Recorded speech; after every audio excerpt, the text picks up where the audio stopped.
Hi guys, what's up? Ako nga pala si Ilan, isang OFW dito sa May Jeddah.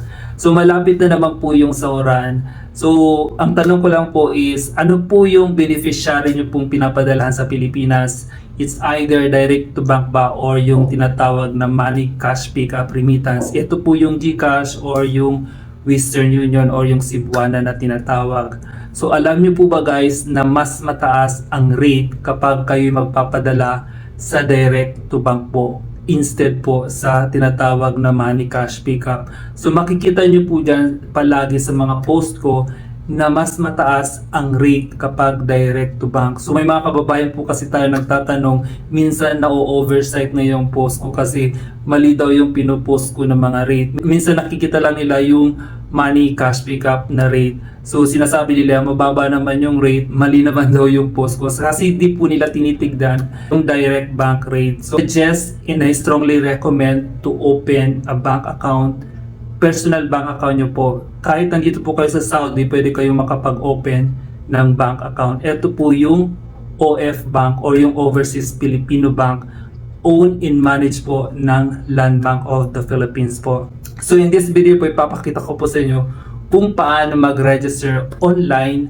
gamit lamang po ang inyong mobile device, and in just one click away makakapag-register and open kayo ng OF Bank ng napakadali lamang po. Make sure lamang po na available yung inyong passport po kasi kailangan po siya sa pag-register ng bangko. So please don't forget po to follow, and if you like this video po, paki-share na lang din po. So see you and maraming salamat po.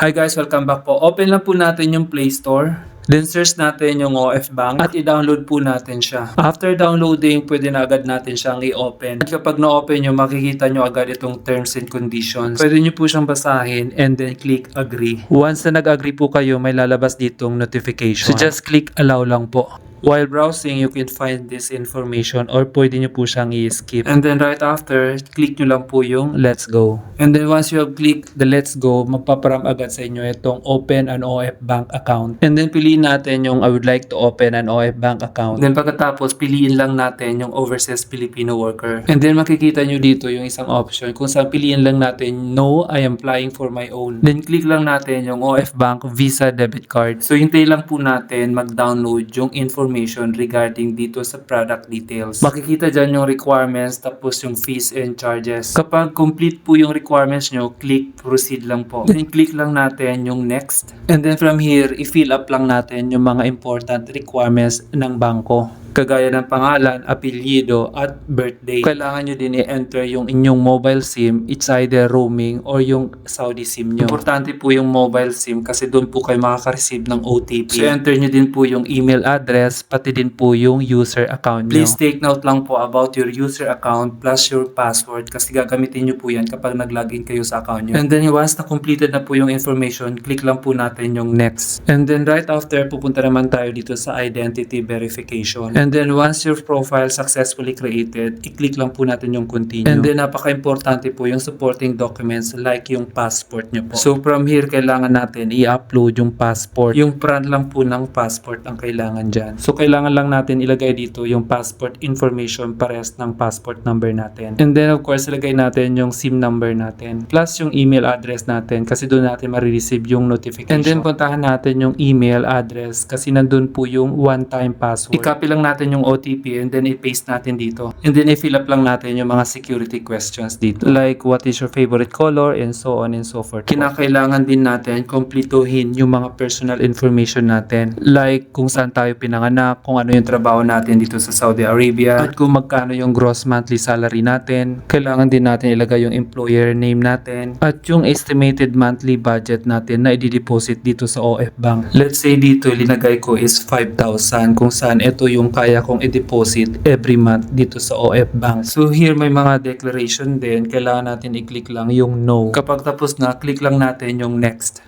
So after completing information, makikita nyo po itong mga information yung pinag-fill up nyo po. So i-review nyo lang po yung information na yan and then kailangan nyo pong i-confirm kung tama po lahat yung linagay nyo. Once you have confirmed, so makaka-receive kayo ng notification sa kanila. And then after few days or normally 3 days, makaka-receive kayo ng notification galing sa OF Bank showing that your account opening is successful. And then you can immediately log in na po sa inyong account gamit yung user ID at yung password nyo po. So yan, nakikita nyo po guys, yan po yung application ng OF Bank. That's all for today's guys, and if you like the video po, please don't forget to follow and pakishare na din po. Maraming salamat and God bless you all po. Bye bye.